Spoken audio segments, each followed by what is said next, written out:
Let me ask you first of all about Mosul. We heard from the president today. He was speaking in Paris alongside the new French president, and he talked about the victory that he's marked in Mosul. Do you agree with him? We have a battle here that was hard fought. Do you chalk it up as a victory here in the fight against ISIS?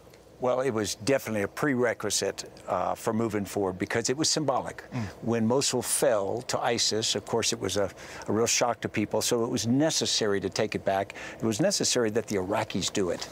And I realized it was a coalition of different parts of the Iraqi forces, Kurds and whatnot, but that was just incredibly symbolic and key.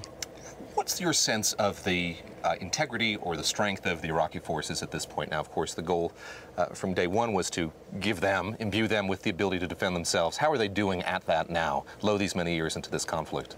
Well, I think they hit a low point, obviously, after America left, and then with the rise of ISIS, it was seen that they were much more fragile and much more sectarian than they needed to be.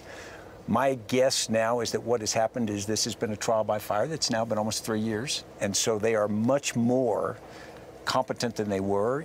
The thing about combat is it starts to make you much more of a meritocracy, and they've had to. So I like to believe that they're a much more seasoned force now. Let me ask you how different this enemy is than the one that you faced when you were in Iraq. What you detail in this book is how you had to learn how to deal with a new kind of enemy, and that was al-Qaeda in Iraq. Here we are fighting ISIS or ISIL or Daesh or any number of terms. How different is it as an opponent than the one that you faced? Well, it's an evolution of it. If you think of al-Qaeda from Pakistan, 1988, that was the original version. Al-Qaeda in Iraq was 2.0. And it operated using information technology, and it gave it this incredible speed and this incredible networked power.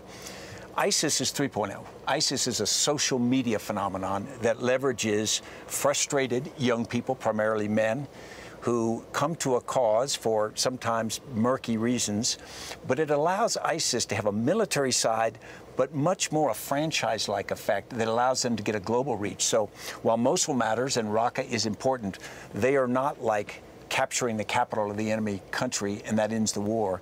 We likely are going to have to deal with the idea and the fact that there is a generation of young people now who think of themselves as ISIS fighters.